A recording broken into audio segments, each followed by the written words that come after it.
And if you'll please join me in the pledge of allegiance.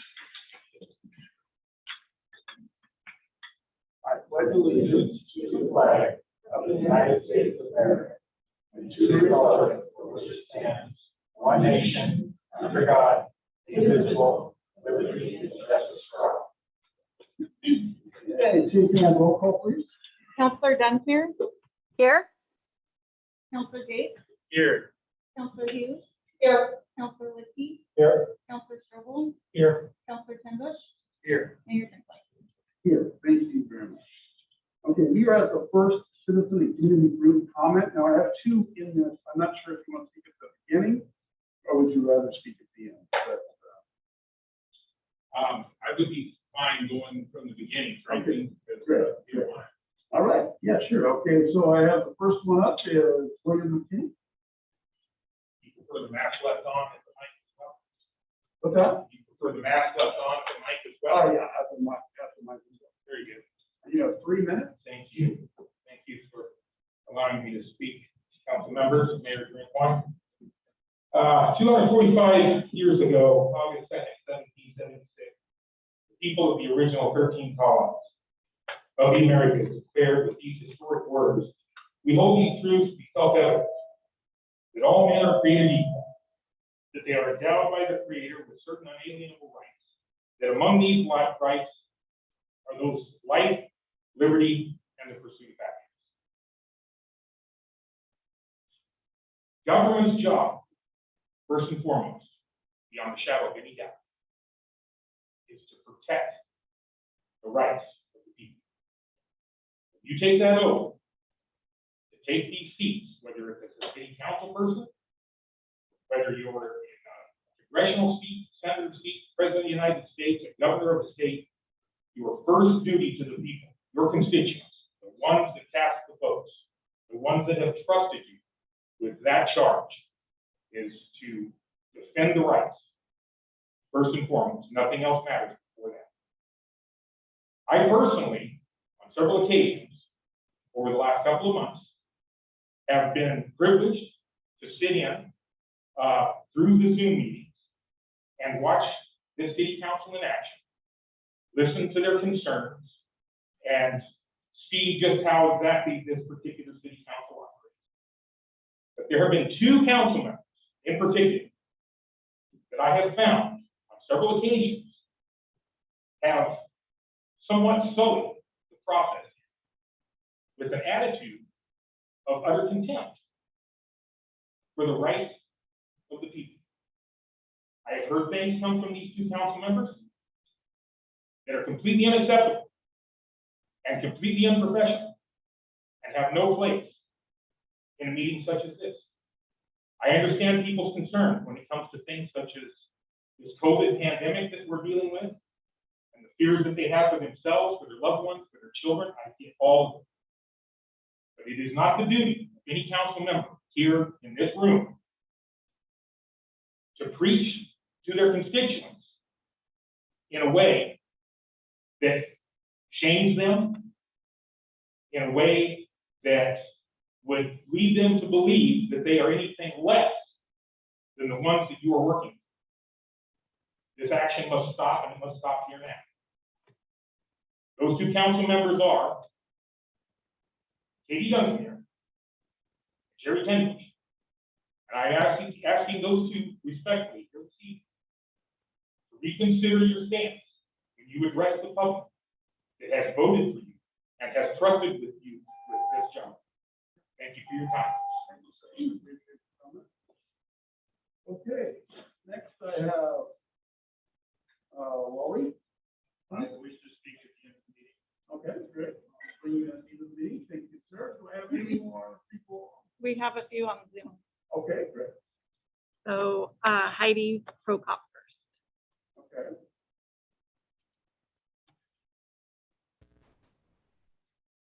Can you hear me okay? You sure can. All right, perfect. My name is Heidi Prokop, and I live in the city of Estacada. I would just like to thank Councilor Dunsmuir for her concerns and her urging for the people of this community to seek advice from their doctors regarding COVID-19. It's important for people in positions of authority, such as yourselves, to advocate for the community, and I feel like her statements were done in an impartial manner. Excuse me. Personally, as a healthcare worker that has seen firsthand what COVID can do, I can tell you that you do not want this disease, and I urge you to speak with your doctors as well. We can get through this if we just work together. Thanks. Okay. Nicole.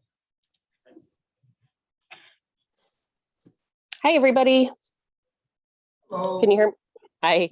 Hey, so just first off, want to thank everybody that's doing work on behalf of all of us, counselors, mayor, committee members.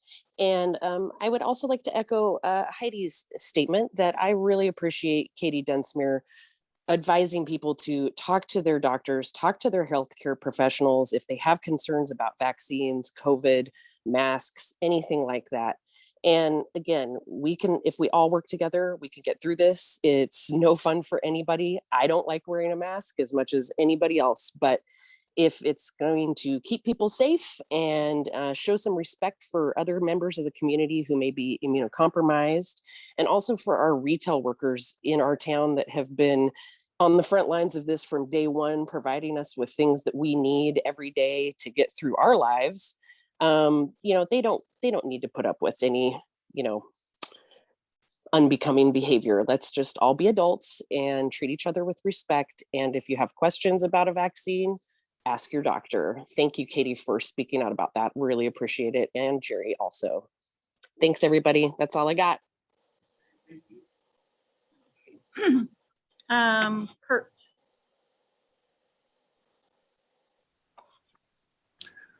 Hi, my name is Kurt Schweigert. I'm a resident of Estacada. I've been here about 8 years now. I heard someone earlier talk about an oath. I took that oath of this country back in the early 90s. And just because I don't wear that uniform as a position anymore, I take that oath seriously. I want to thank those people who have stood up on the city council for freedom of choice. Our nation was founded on choice. And I want everyone to just think about that for a second. And again, I'd like to thank those of you on the city council that are standing up for freedom of choice. Because Mayor Drinkwine, I respect that a lot. And I want to thank you for not backing down and being vocal about freedom of choice. It's not that it's your opinion one way or another, and I respect that. It's about the ability of someone to make that decision based on their own, not something that's forced down them by the government. And remember, we the people are the government. We don't have to do anything that the government says that violates the Constitution. Amendment number 9 should be first and foremost in everybody's eyes right now. So thank you again, Sean. I appreciate it. And have a good evening. Thank you. Scott is next.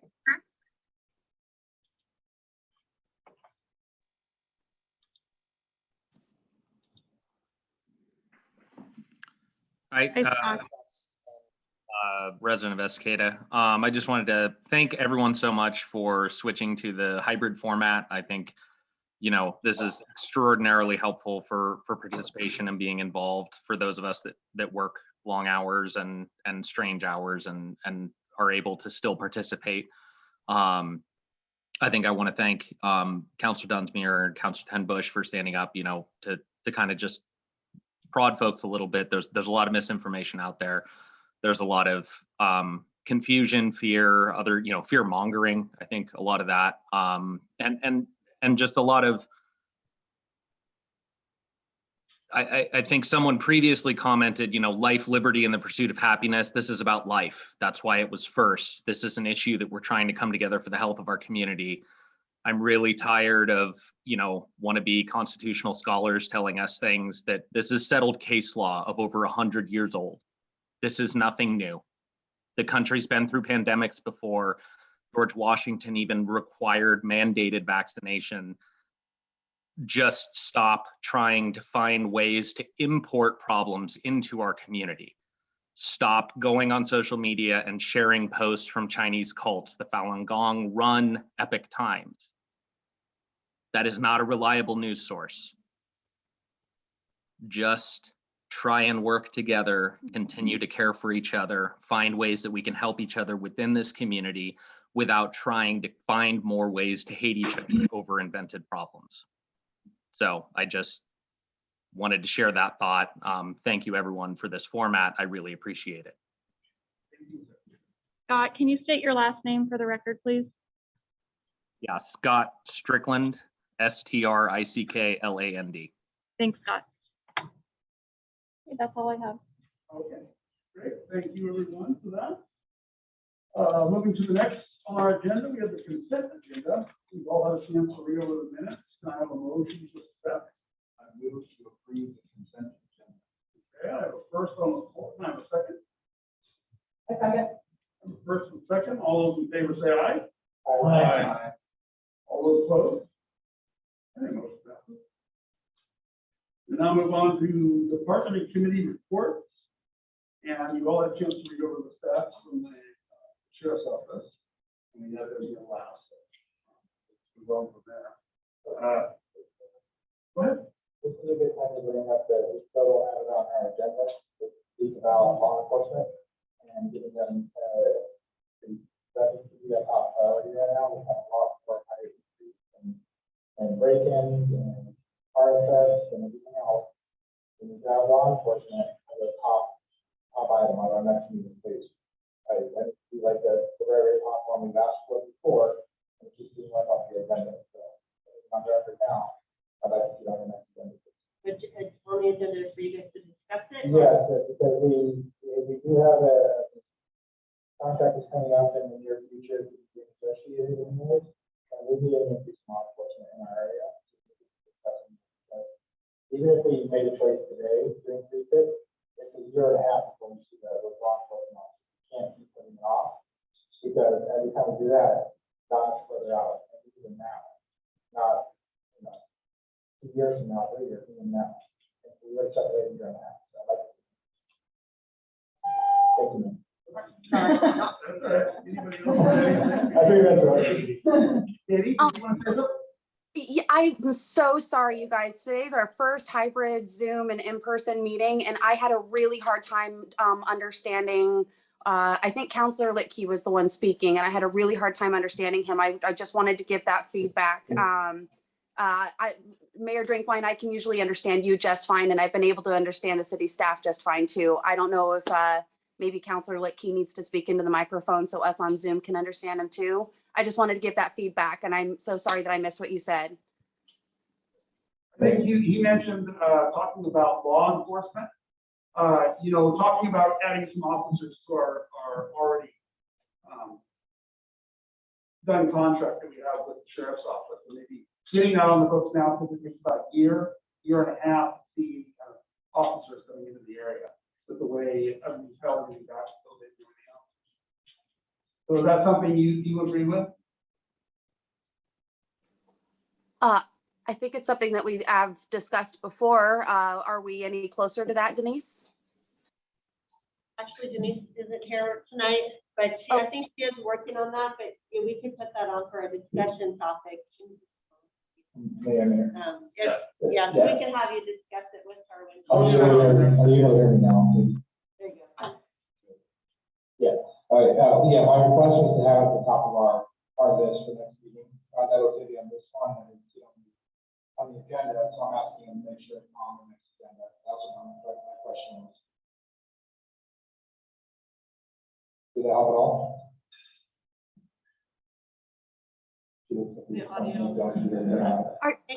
Katie, we're gonna put a discussion item on the next agenda to continue the discussion about increasing law enforcement. I think that's a great idea. And I'm so sorry, Counselor Litke, I'm still having troubles understanding you. Is there feedback coming from your microphone in there? A little. Yeah. Okay. Thank you. Yeah, no, I think that a discussion next time with Denise would be really great because we've talked to her about it before and I'd love to know what we need to do as a city to get that ball rolling because I'm sure you guys saw that we issued 22 single family occupant certificates in August. That's the equivalent of 55 people in 1 month coming into Estacada. So our population is growing pretty rapidly and I think we should absolutely get more officers on the ground in here. Okay, thank you. Anybody else have any comment on that? Okay. Next on there is committee, commission, and liaison reports. I don't know how many of you have had contact with your groups, but I will start off, Jerry, on this side.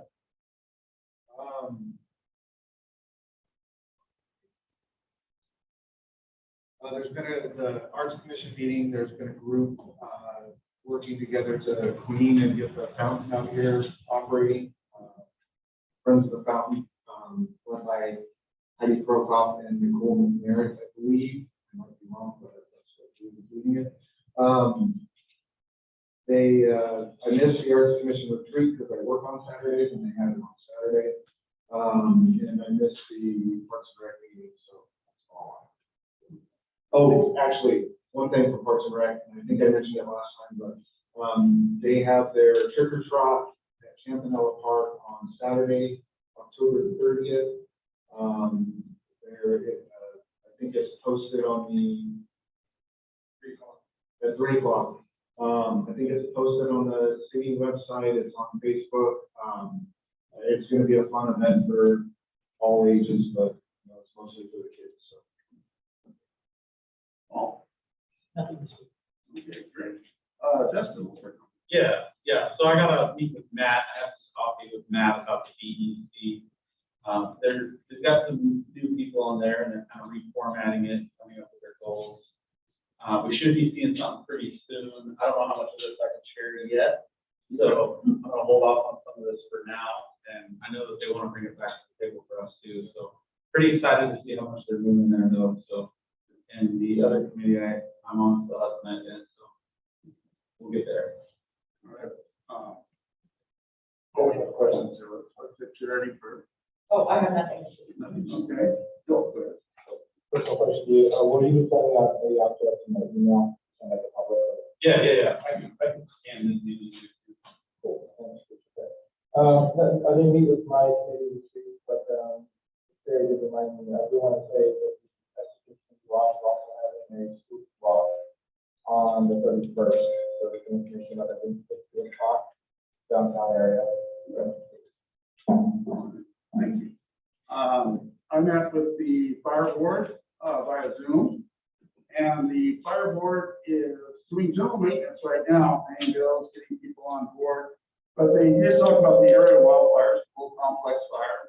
We also talked about high school football game, which is recent. They also talked about the 9/11 event. That was so long. They were all out there, so that was good.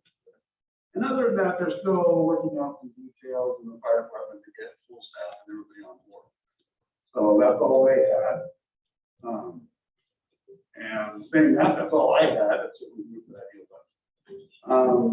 Now I'm going to move on to the city manager's report. She's not here tonight, so you want to give? Maybe just a couple little quick announcements.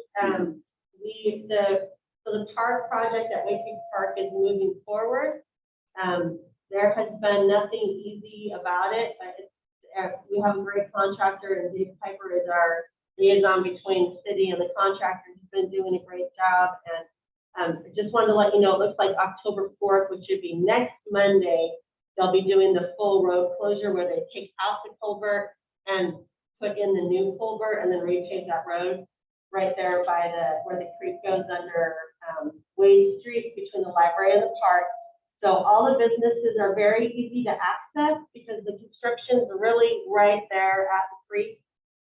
It'll extend a little farther south as they're paving, but We just want to really get the word out. The business are easy to access, but the road will be closed completely. So they're going to close it when they know they can go full bore and get it done so they can leave it, reopen it as soon as possible.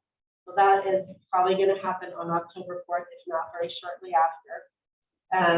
There is just kind of a fun thing. PGE is doing some team building, one of their groups, and they're going to be coming out to Timber Park, and they contacted us to see about something they could do in the community that might be helpful. And it looks like if we or they can find some white street paint, because that is also not available right now. They're going to paint some storm drain stencils. We have some stencils that the Arts Commission designed that say only rain down the drain, is this drain straight to the river, things like that. And they're actually designed by the Arts Commission folks, and so PGE is planning to go along Lakeshore in that area and work on some of those stencils, which will be kind of fun. And then there's a filming project that's going to take place next week, just one morning here at City Hall, but I didn't want you to be surprised about that. So it'll just be a morning. This company needed an office, and we're going to provide that for them.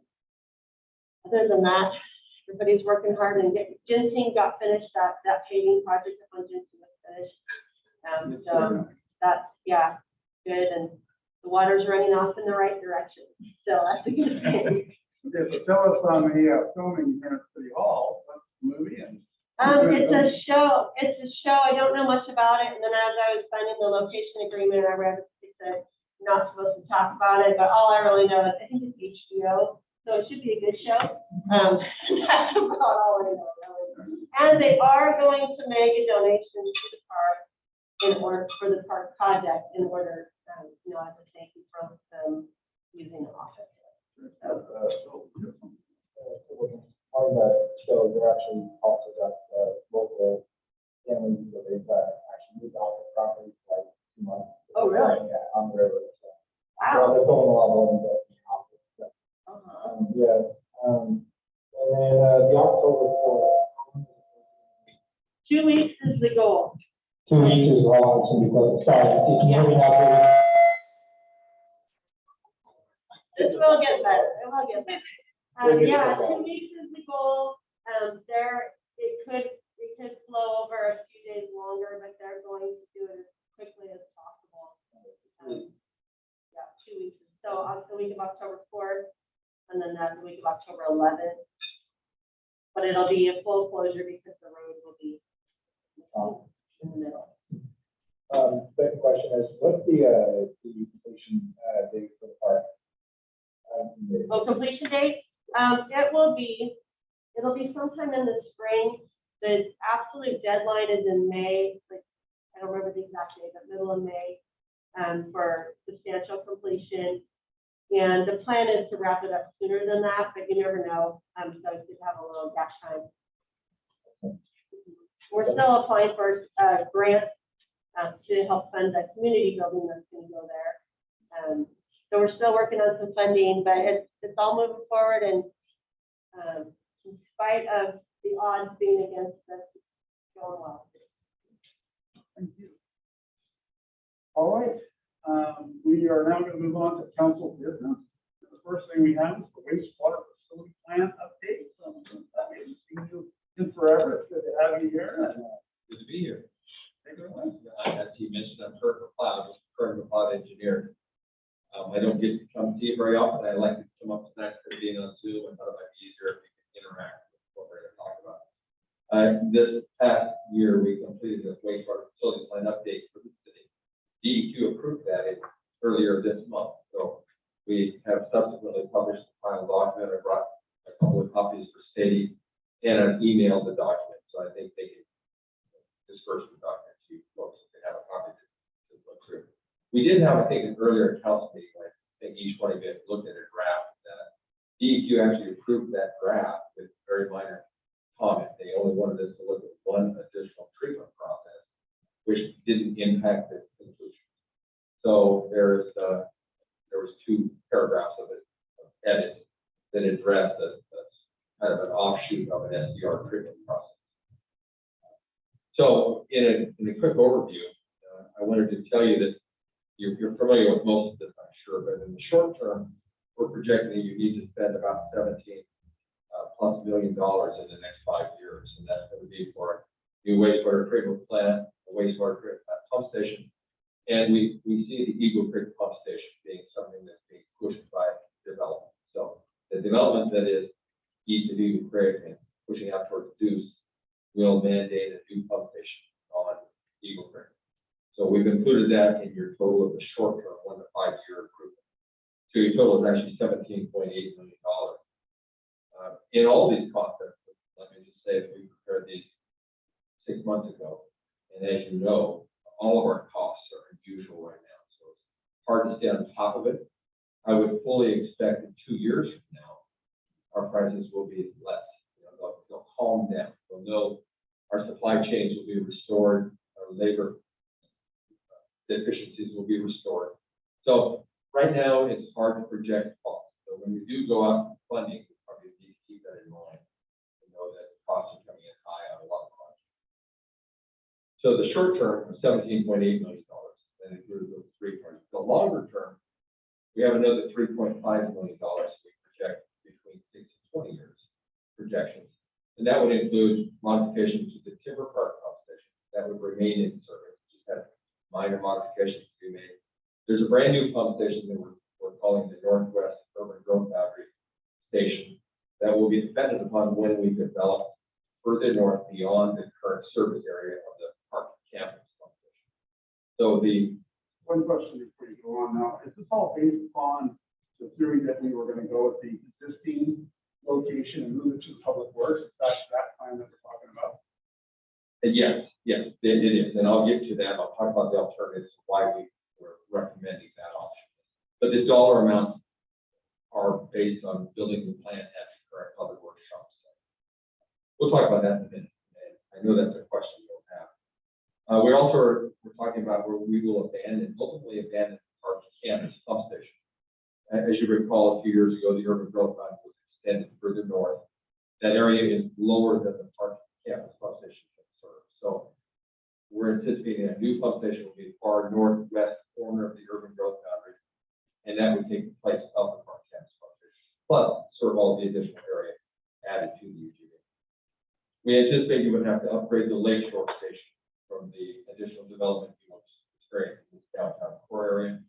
And then we project one additional pump station that might be across the river if we were to serve the area inside the urban growth boundary that's across the river. We call that a west side pump station, or actually a south side pump station, but on the west side of the river. Growth, one of the things that we've talked about before is growth projections. So Portland State University is projected you will grow 1.5% per year. This year, the building permits thus far indicates that you're projecting to the end of the year. We have 165 building permits we've issued thus far this year. We anticipate having 200 by the end of the year. That'll be a 12, 13% growth rate once those homes are inhabited. So Portland State simply is not with the program of what we're seeing in Estacada. So last year, I think we were only at maybe 130. This year we'll be at 200. We've projected, if you recall the earlier information we provided to you, I think we projected at 15% per year. So we're not quite there, but at 15%, we project to get 5 years before you're out of play. So I think that's plenty of time to make the improvements you will need to make before the growth actually hits your pipeline. That the 200 connections we're talking about, that results in a 500 population increase. Portland State University have projected a 20-year growth of only 1,000 population. So next year, the 200 permits we've issued this year, it will take a year before all those come online. So I would expect by the end of next year, you'll have a 13% growth rate just based on the 200 permits issued this year. Now let's talk about the location of pump station. So we looked at several locations. Our initial thought was that Northwest Industrial site would be ideal. Come off of, there's a 28-acre parcel up there that would be isolated, close to the river, good location for an industrial use. We could move the city shops to be on the same site. And ultimately, the cost was the big detriment to doing that. So now, if we were to use the existing city shop site, and first of all, let me back up and talk about the existing wastewater treatment plant site.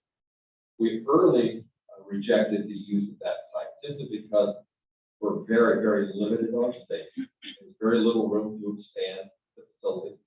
The existing facilities have given a good life, so they've been in service for many years and are not capable of providing the 20-year plan that we need service for. So, and as you know, the site flooded 2 years back. We had to replace all the equipment, controls. So what we're proposing is across the street at the city shop site. That's an ideal site because we can reuse the existing outfall roof. That's a big thing. That saves us $2.5 million to save the outfall, use that existing outfall. And then the modifications that would be required to pump the flow, which now the bulk was collected at the existing wastewater plant, to pump all of that to a site in the industrial park added another $1.8 million to the cost of the project. So in total, that's $4.3 million difference to be able to use the existing shop site versus the industrial park site. So we recognize that the desirable zone here with riverfront commercial could have a lot of improvements to that site. However, at that expense, at the differential cost, that's substantial. So now our recommendation is simply to use the city public works shop site. I think there's some economies of reusing that site. There's a nice metal building there that we would most likely be reincorporated into the wastewater plant, so it'll be repurposed. So there'll be some cost savings to use that existing building. The existing wastewater treatment plant, I think, would be reclaimed. I think we need to get in, remove all the concrete, remove all the improvements. Maybe we can use that as a fill site for surplus material, and then that could be used for the city shops, or it could be sold as surplus. So depending on if we can get the city shops to fit on the same site as the wastewater plant site, or if the city shops want to move to the other side. So the process we're recommending an MBR plan. So if you saw the detail of our analysis, a sequencing batch reactor plan, an SBR plan, is actually about $2.3 million less than an MBR, membrane bioreactor plan. However, we're recommending that in the interest of long-term service, we're recommending the MBR plan. A couple of things to consider is we're discharging to the Clackamas River. We need to maintain high quality effluent. And the effluent that DEQ allows you can never be increased. So what's going to happen as your flows increase, your treatment level has to get more stringent each year. So you're allowed a certain number of pounds of contaminants to be discharged. As you double your flow, your pounds allowable will become half. So in fact, the concentration. So in the next 20 years, you're going to have to produce a higher and higher quality effluent. An MBR plant can do that. So from day one, your MBR plant will produce the highest quality of the industry. An SBR plant would produce an effluent that's comparable to your current activated solution. So we're recommending that you opt for the additional $2.3 million to go with the membrane bioreactor plant. The next steps are simply, I think that you should get a chance to review this document, maybe have a formal approval of this document, and then we would make any edits you would like to see, but then pursue funding. So our next task would be to pursue funding, which we would expect would take a year or so to secure funding. In the report, we projected multiple ways to pay for this, but we need to find out what maybe grant opportunities are out there. If we ever do pass an infrastructure bill, perhaps there'll be money available to you as a shovel-ready, close to shovel-ready project. And then following securing funding, you would find an engineer to enter into design construction. pretty fun stuff for me. Yeah, but I want to ask you a question. I'm curious, is the new plant going to have the same old plant issue? It stinks when you enter it. It's the first thing you smell it. My worry is that we're going to be in the exact same spot we've been in for years. And that's that plant is going to always, is that in the new plant, is that going to be? Well, all plants have an odor. However, your plant doesn't really have any odor control. There's nothing there that's addressing it. What we've done over the last 20 years is we've tried 2 or 3 different processes for odor control, probably 3 or 4 actually. Again, we've worked at the Wilsonville treatment plant, we've worked at the Canby treatment plant. We have found the best solution is one of the least expensive, and that's to, we now collect all the off gases, we put them in a stack with a high velocity, and they make a piece of equipment that goes on the top of the stack that actually is a venturi that'll pull in 2 to 3 times as much air as you're pumping, dilutes it, and shoots it in the air with a high velocity. So we have found that to be the best solution, and then it's carried away with the wind. So we've tried lots of chemical treatments. We've tried the biological treatment with growth and sprinkler system. We've tried the chemical activated carbons and the chemical treated particles, and none of them are very effective. So this one we have found, it's been in service in Canby for about 2 years now, and it works great. I mean, there's times that you still smell it if it's an inversion, if there's a temperature inversion. Sometimes that locked air will drift back down, but most often it's caught and carried away. So not only is it diluted, it's greatly diluted by the time it gets out the stack, but then it's carried away. And then my other question for you would be, is this plant that we're talking about putting in the exact same location, moving down there, is that going to be able to accommodate the kind of growth that you're talking about that we're seeing right now coming in the future? Or are we going to be looking at moving that plant to a bigger location in the future? But it seems to me that we're going to, at the rate that we're growing, and you just said it yourself, we're going to be looking at this again. Actually, I think what's going to happen is when you do a pre-design report, I think I've mentioned to you before that the statutes require we use the Portland State University numbers for projection. However, we know those are grossly low. So when you do a pre-design report, which is the first step of the design, you're going to do those projections and you're going to decide the plan. A couple of things that will impact what you're thinking is if you grow at the rate that we're thinking, if you do that very many years, you're going to run out of land. So what will happen is you're going to have to extend your urban growth boundary, likely to the north. And what's going to happen is you may end up with a second. So yeah, second plant further north. I don't think you worry about relocating this plant. I think this will stay in place. The collection system, the infrastructure will be in place to support this plant forever. But in the future, you may well need a second plant at a different location. City of Sandy is doing that right now. Their facility plan, if you're familiar with that, they're going to be building a second plant also. Yeah, I just want to make sure we do this right. I don't want to do it once. So I think we want to make sure we have enough flexibility to support whatever growth we might anticipate. When you design a plant, an MER plant is a very small footprint. So that's one of the great benefits. We're retrofitting at the city of Talashat, or the Talashat Sanitary District. We're retrofitting a 20-year growth into their existing plant that was built 25 years ago right now, which can be honest. So, but you can provide extra space within that footprint that very easily can give you much higher capacity with the same facility. So you can plan for a 12 or 15% growth rate in your structures with very minimal incremental cost for construction. And then have that capability there when you need to buy the membranes later, wait 10 years, buy the membrane. Membranes need to be replaced every 10 years or so, 12 years. So at that time is when you need to make that hard decision. There will be let's expand the plant. So there's ways to address that, and it needs to be addressed in the pre-design report. Without question. So with the other questions, thanks so much.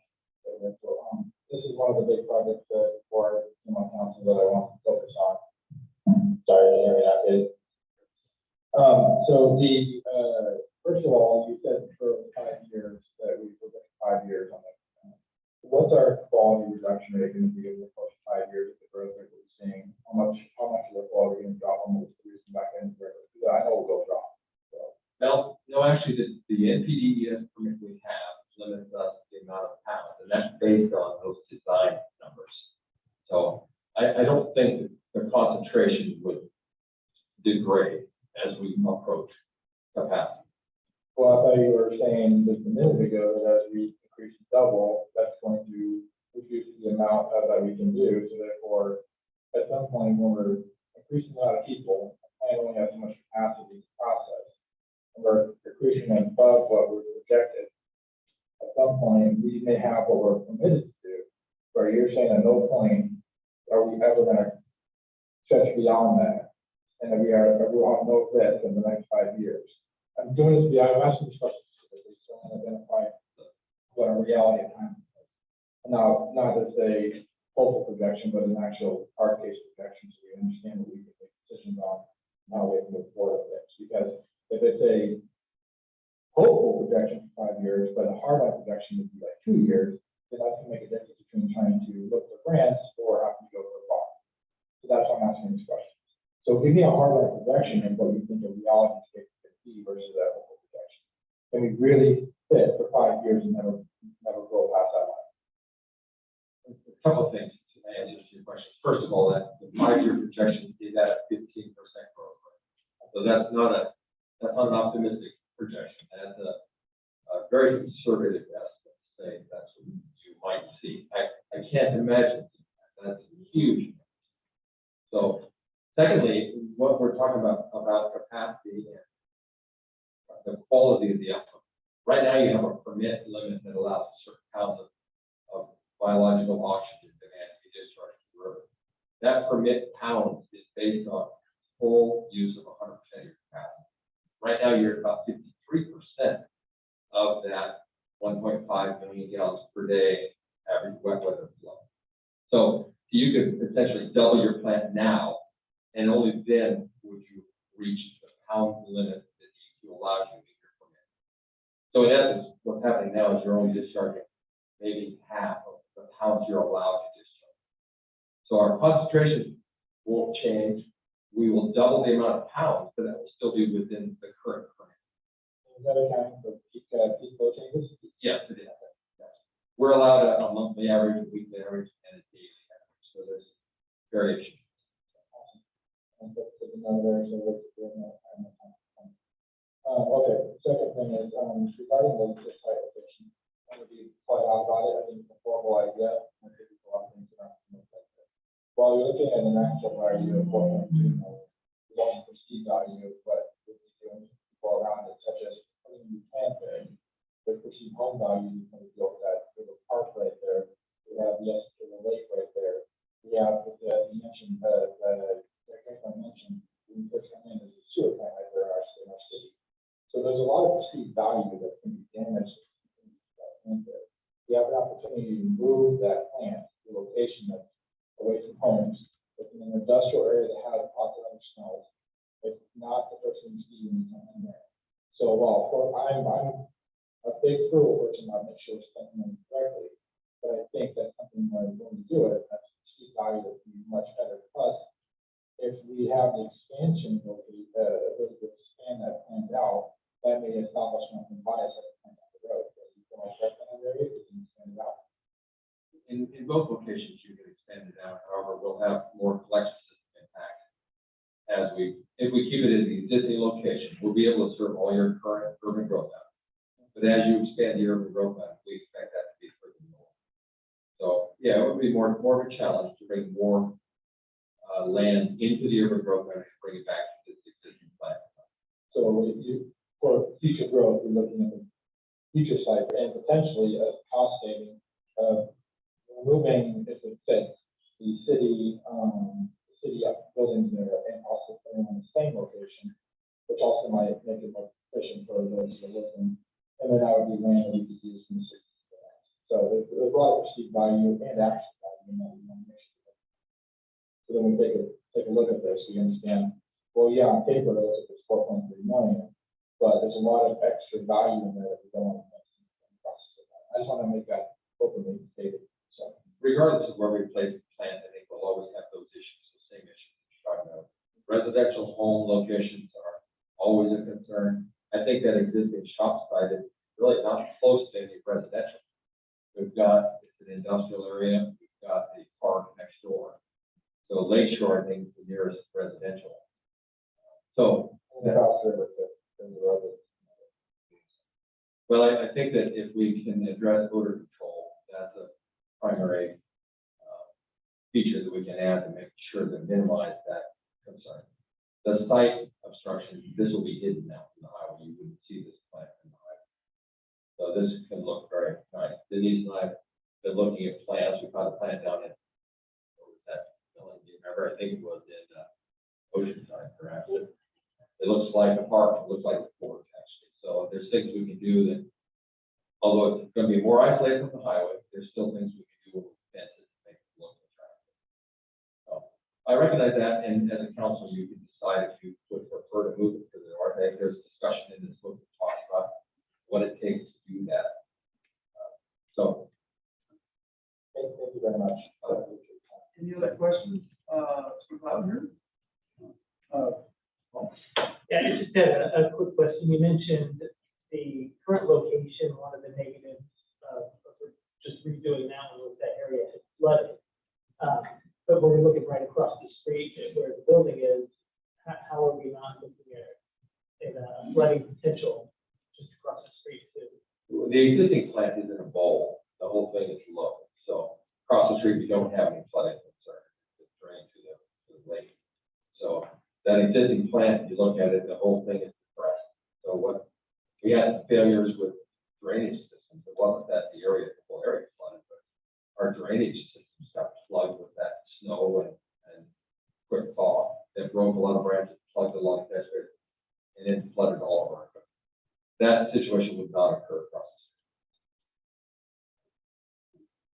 Any other questions? Okay, great. We thank you for your presentation. It's great. It was very informative. Okay. I think we have some question and answers, and we'll definitely bring this back. Okay. I'll wait then and talk with Denise about how you'd like to move forward. All right, great. Good. Thank you. All right.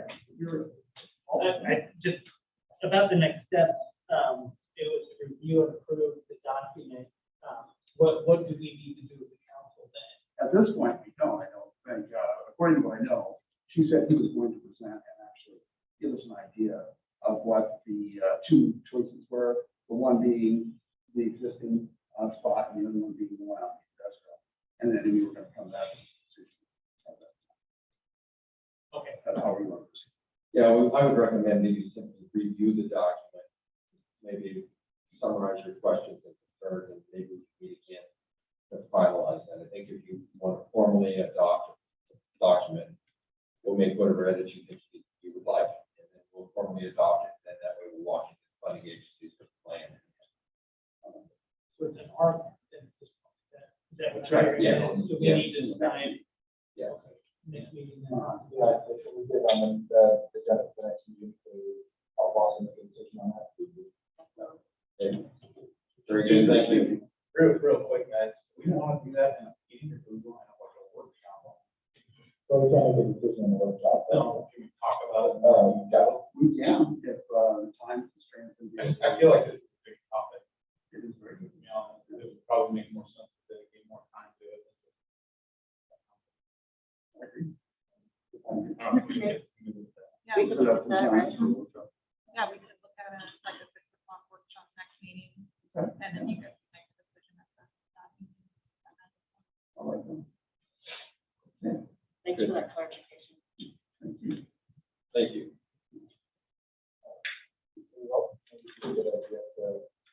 Actually, a presentation of the kind of and for the county, everything that the site. Yeah, several times. Several times that I come to the site to look at the visual eye on what we're talking about, and maybe that makes some of that question. I think that'd be a great idea. I think the problem we're gonna have with that is it really works. Well, the city staff is, take time also. I think you just do it on your own. You can say that, that's what it is. Like, what I'd really love to have the next answer questions after there, so if there's any questions you have. Let me know, that'd be great. All right. Do it, Denise, see if I can set them. Thanks, sir. Thank you.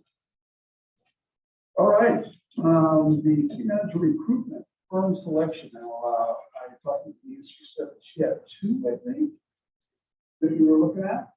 You want to give us an idea what those were and, We're not prepared for that. Okay, it's on here, so I wasn't sure. Yeah, there's a little, the staff report shows that the companies that she reached out to, that Denise reached out to, only 2 gave proposals, and those proposals are in your packet. And so I don't know if anybody wants to lead the discussion on that. I think the value really of having a firm like that, that puts it between the firm and the council, and it kind of leaves the staff out of it. And so we're not, Katie has Yes, questions. Katie. Yeah, so I'll let you guys ask questions, discuss whatever, however you guys are kind of leading the charge on this. Okay, great. Katie, go ahead. Thanks, guys. So the proposals were slightly confusing, but I just wanted to see if everybody else had the same understanding that I did. First of all, we have Jensen and Mid-Willamette Valley Council of Governments. Now, the first one, Jensen, super impressed me. I really loved their proposal. I love the references that they gave of other cities that they've worked with and helping hire their managers. And they even gave a sample packet of what they might do to help advertise Estacada to the most qualified candidates. I was very impressed. But please correct me if I'm wrong. The way I read the proposals, Jensen is proposing $24,000 for their consulting services, and Mid-Willamette Valley is proposing $9,000. That's my understanding. The way I read the proposal, I don't know what you guys all got out of them. That's pretty much the same I got out of it as far as the pricing for the firms. But I don't know. Anybody have any questions about that? You all get the same thing? Or? I thought it was 18,000. Yeah. Was it 18 for Mid-Willamette? Yeah. Okay. Okay, I was wrong too. So. And then Jensen was, I think 24,000 for expenses. Well- and expenses were estimated to be about $5,000. So hold on. The way I'm reading the Mid-Willamette Valley Council of Governments, their recruitment service fee is based on a sliding scale, and we're considered a government entity. So based on what they're saying on their fee schedule, which is page 7 in the Mid-Willamette Valley proposal, it says that for a city with a population of 1,001 to 5,000, which would be us, that the fee would only be $9,000.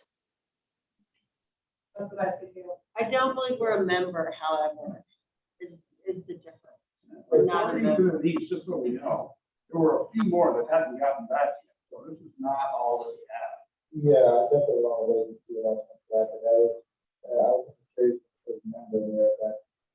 But that's only if we're like a member or something, or we're just saying that. We're a non-member government entity. 'Cause we're Oh, not okay. Of this group.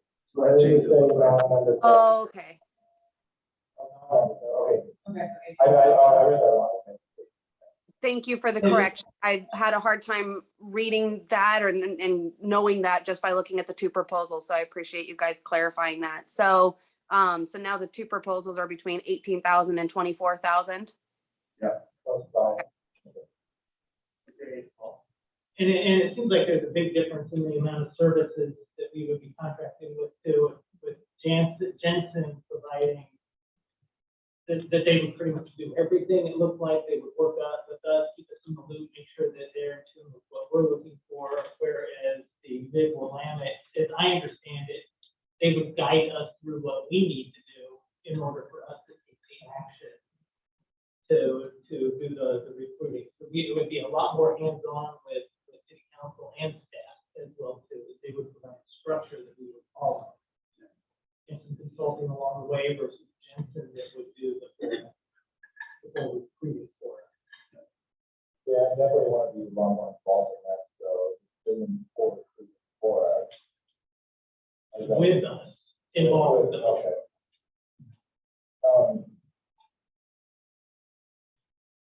Is it possible that we can actually have a conversation with these guys and ask them questions to get clarification? Because it's a little confusing. Like, it seems like what's the name of the second one? Maybe I'll cheaper one, things that work. They have a lot more alcohol. Back up to the book on that as well. They're traveling, the full swing from South Sudan and everything else. And Jeff, we got the 5,000. Rather than this house. Right. I didn't see in that proposal, project with that 5,000. They broke down that 5,000, if I remember right, in terms of what it would normally cost the city to pay for travel for people to come in. It would be our expenses, as I understand it, not to Jensen, but our expenses that we would incur as we go through the process. Yeah, but my question is, how did you check out any potential candidates that would one for that?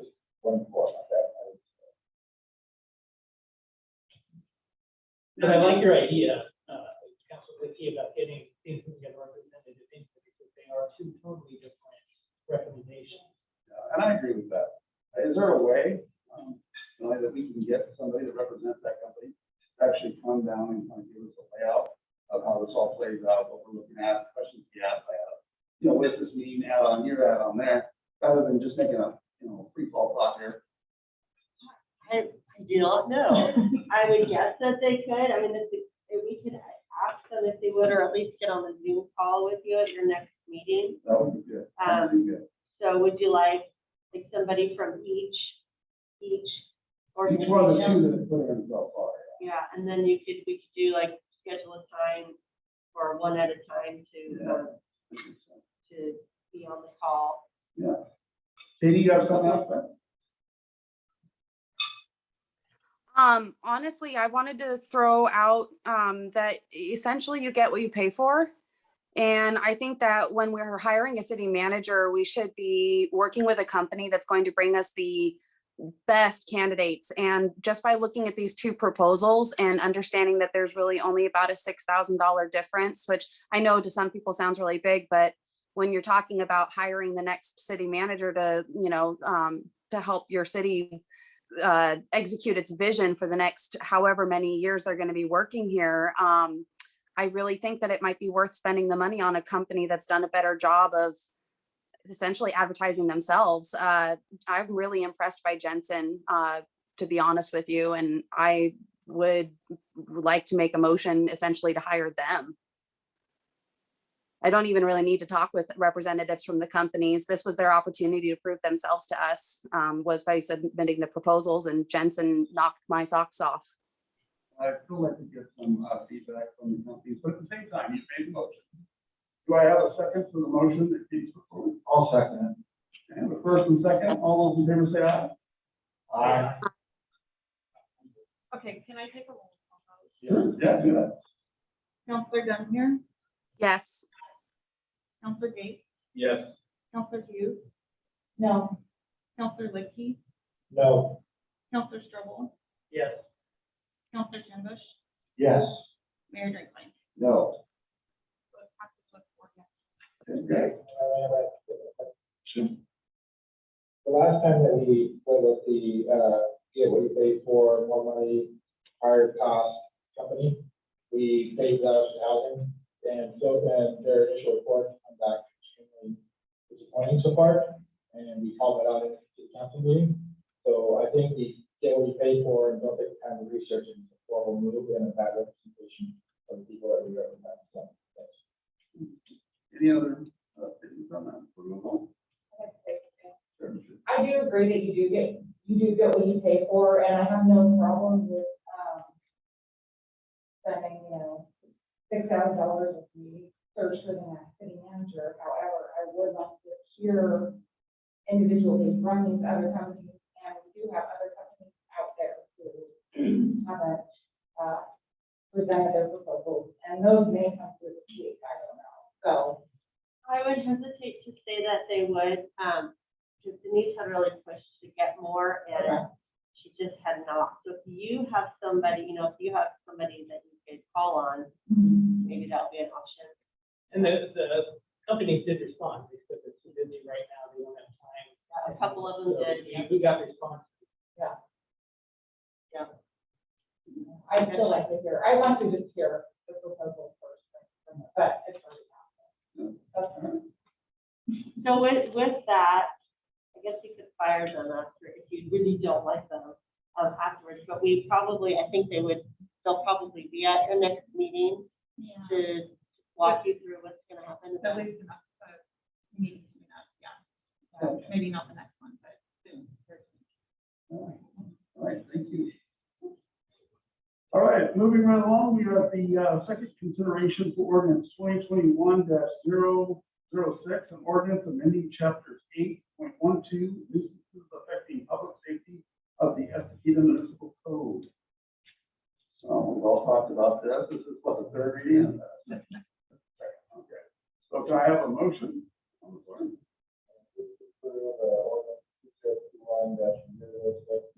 Ordinance amending chapter 8.12, nuisances affecting public safety of the Estacada Municipal Code. Okay, so I have a motion on the floor. Do I have a second? First and second, all those in favor say aye. Aye. All those opposed? Okay, motion passes. Thank you. All right. Now we're at the next citizen and community group comment. Wally, come to step up to the microphone. Remember, you have 3 minutes.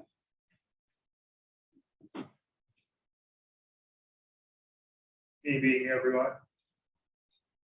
Thank you, Mayor Greenwald, for giving me the opportunity to speak here tonight.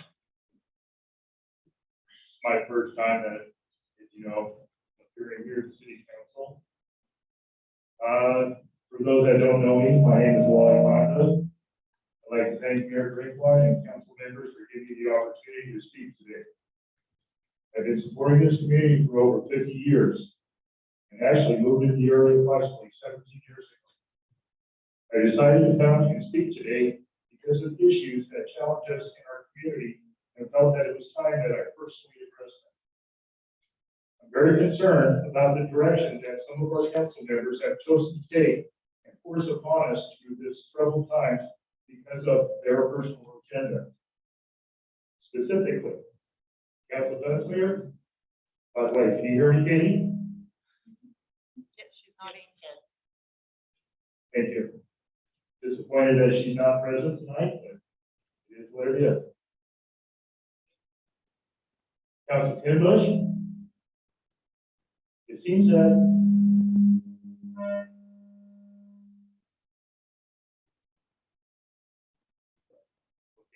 thank you.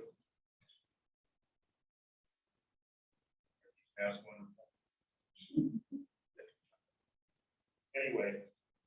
As I continue, I was speaking specifically about Council Dunsmuir and Council Kinbush. It seems that their biased opinions on mandates, forced vaccines, and masks have taken away their ability to perform their duties and responsibilities to serve our community in better interest of all of us. Whether or not our opinions and facts differ from theirs. Those of us who feel differently should not be shamed. We should not be called names. We should not be threatened within our community, as many of us have been treated just because we exercise our right to choose our own personal medical decisions for ourselves and our family, one way or another. I'm also troubled about what's going on in our schools. What happened to teaching American history, pledging to the American flag, supporting our military and law enforcement? BLM and gay pride flags should never be replacements for the American flag, and especially in our classrooms. I support our mayor and the stand that he has taken on the issues before us. I'm appalled by the disrespect that Council Dunsmuir and Council Kinbush shows towards our mayor and other council members. It is my opinion that it'd be best that both Bethel Desmere and Tim Bush step down for the betterment of our community. Thank you. Thank you. All right. We have Frank Pickens. Thank you, Mayor Jim Wine. I want to thank everybody on the council for their service. For many years, that's just one person. I spent over 20 years there. Moved here to Estacada about 8 years ago. I love this town. When I've seen the stuff going on with the Indians, I thought that I don't need anybody telling me that I need to take a vaccine. As far as the gentleman spoke here earlier about why it should happen, these are constitutional rights. I live across the street to see a physical therapy place, and the person got fired. And that was her career because she didn't take the vaccine. To me, there's not a better graphic example of her trying to pursue what we pursue that. So when the government starts to invade on the person's structure, there's no room for that. And I don't need to talk to a doctor. I heard somebody call in about the Constitution, somebody getting up here referring to constitutional scholar. No, I'm not. But I know the Constitution. I was taught the Constitution. I can read the Constitution. It's the cornerstone and the foundation for our lives. As far as vaccines and masks go, it's my choice. It will always be my choice. Everything that I hear from our federal government, they've been wrong more than they've been right. As far as experts and virologists, scientists all over the country and the world, they have great information. So, it's not about being disrespectful. It's about respecting those people who make that choice. If they don't want to have something put into their body that's unproven, it's caused deaths, and it's caused very serious health results. I take it seriously. And I don't feel that I should ever be controlled by anybody because I choose not to do that. It's my right to choose. I live my life that way. I serve that. I don't think anybody, whatever political capacity, should challenge me. That's pretty much.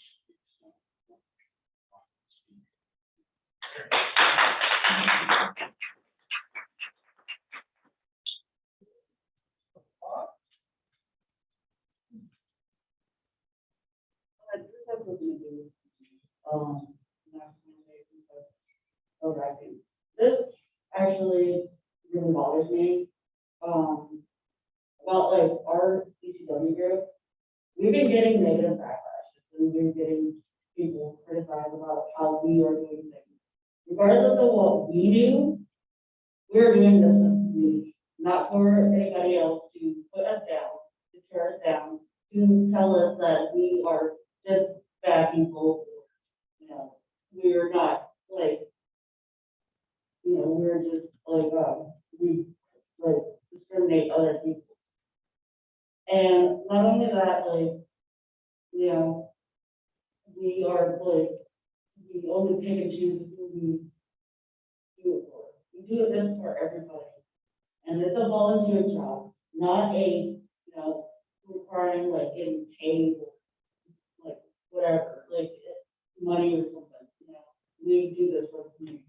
It's our choice to what we choose to do with our community. Thank you. Thank you. All right, next I have Randy Licky.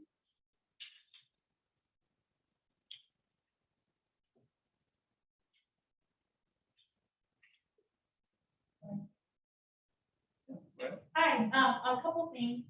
The first one is Waste Creek Park.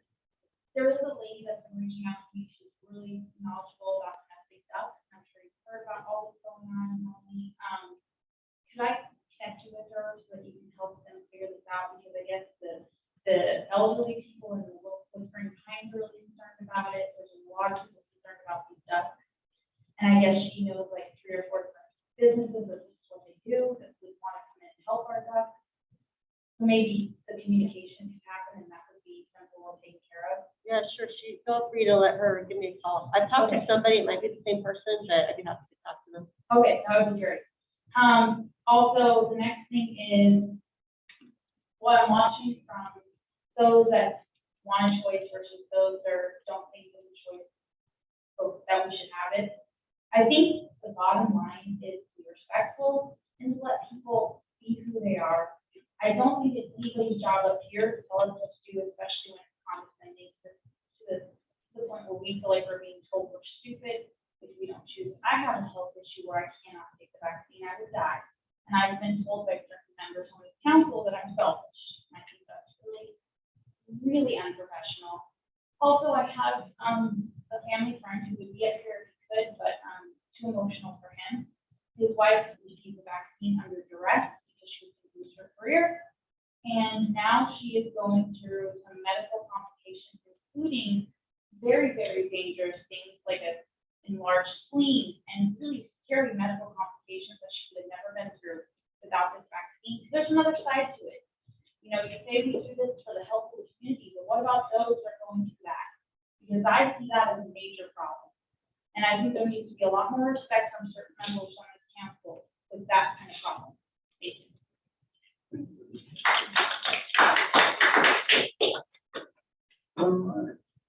That's it, but I have, is there more on, hold? Nope. No? Okay, thank you, everyone. I appreciate all your comments tonight. We take all of these very seriously, and I'm sure all of these councilors are listening. So I appreciate each and every one of you for coming forward. All right, we are now at the mayor council reports and comments. So Katie, I'm going to start off with you because you're on the screen. So. Yeah, so I thought I would actually take a moment tonight to speak about the incident from last week involving the Board of County Commissioners, once again condemning Commissioner Mark Scholl for exposing his bigotry and along the long list of other things I could call him. What I will call him is someone who should not be on the Board of County Commissioners. I wanted to take my moment tonight to express that I condemn his statements and Facebook posts just as much as the Board of County Commissioners would, or did, I should say. And that is what I wanted to draw people's attention to today.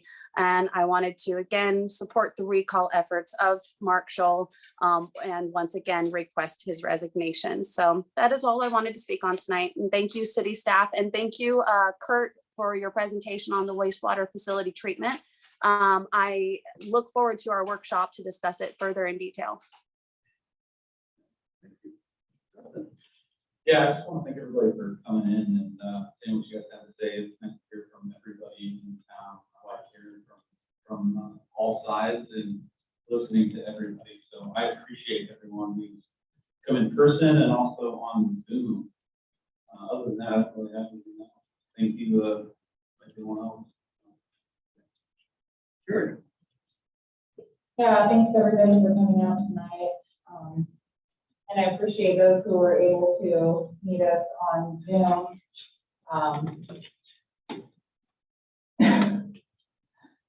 Interesting times we're living in, very divisive times. I just pray that as a council, we can move forward listening to our constituents and respecting our constituents and setting aside our personal agendas. I appreciate the packet that Kurt put together for us. We'll look forward to looking over that and our workshop next time. And I wish everybody a good week and weekend. Joel.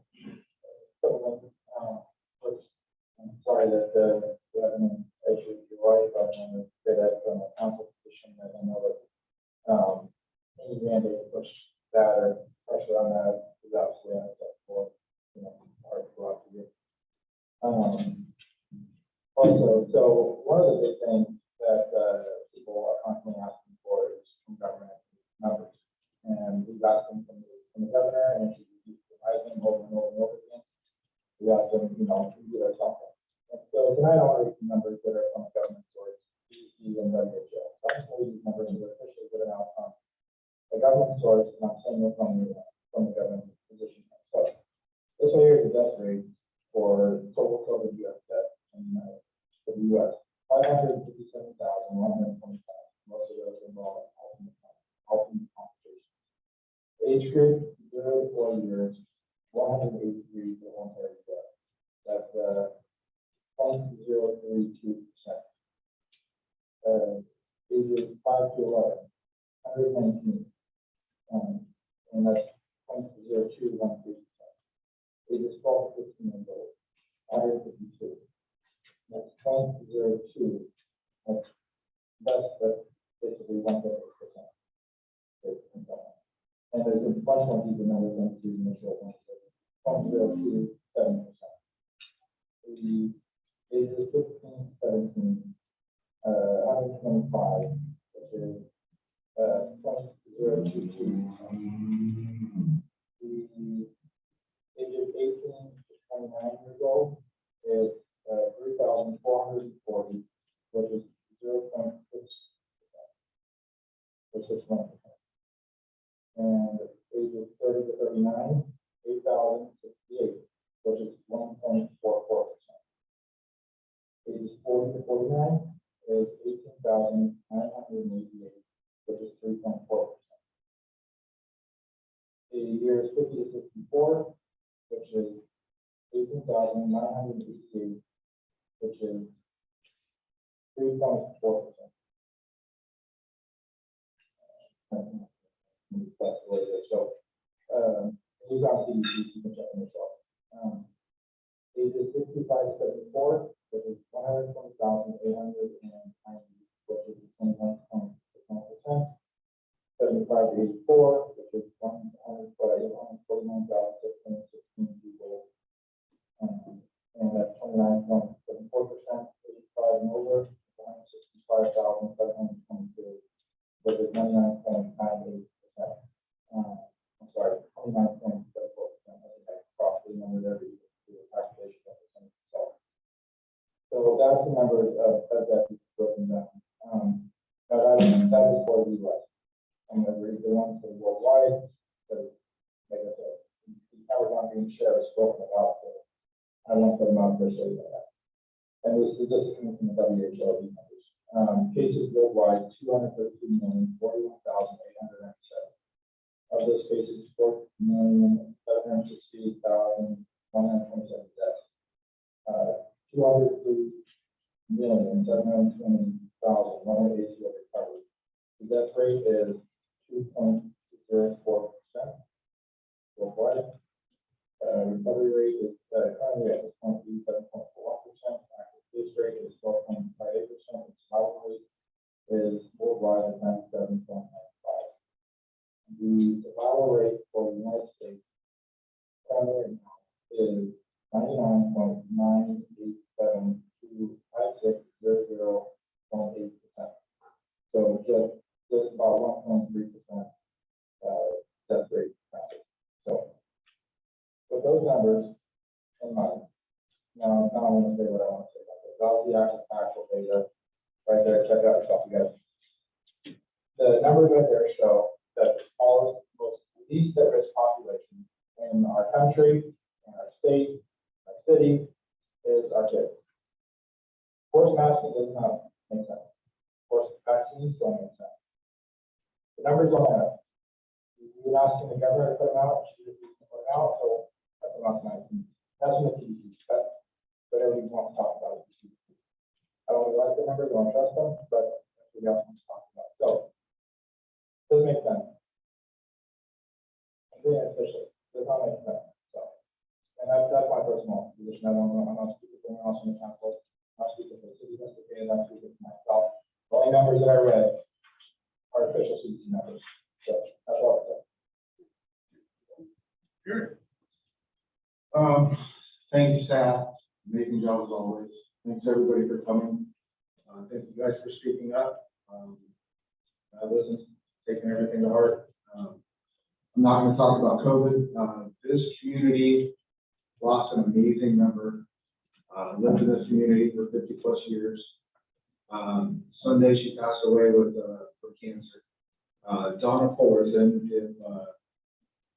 if you didn't know her by face or by name, or if you didn't know her by name, you probably knew her face. If you knew her at all, you loved her. She was the matriarch of my family. So, all this, all the COVID stuff aside, cancer is a terrible, scary thing. It happens, it comes on so fast. I'm not telling you you need to go see your doctor, but as scary as cancer is, the next time you're in, talk to your doctor about it. I'm not telling you that you have to, I'm asking you to. Cancer is terrible. It's devastating. It's devastating on family. It's devastating on our community. So, thank you guys. Just take care of yourselves. Oh. Thanks all for coming out. Thanks for the comments. We're listening, we're hearing you. Thanks for city staff putting all this together and really appreciate it. I just want to say again, echo some comments, but for coming out, all the work that's put into the planning for the wastewater treatment. This is huge for us. This is something that's been a long time coming. We're glad to see things are moving forward on that. Really appreciate the engagement of the council in this as well, the engagement of our next week as well too. This thing moving forward. And finishing this up, I want to thank staff for everything that they brought to us tonight and handling this one without the city's share. And they did a great job. Thank you. And that's hard right. It's going to work out pretty well. Thanks to hear from everybody. The other part of this is I want to thank everybody who still believes in there. You came out here tonight, you gave us stuff to think about. You said how you feel. You told us your woes about what things are affecting you and yours. And I think we all heard you. I know we heard you. And I hope we listen. I hope we take this to heart and come back with more positive and inventive ways to get through this. Because something's got to happen. Something's got to change. We don't want to be the same way. There's no end. And then on the other note, I want to give my condolences to you and your wife. I know your wife. And I'm sorry she suffered from that. I really am. And I feel her. And I feel yours. And in that, I must say goodbye.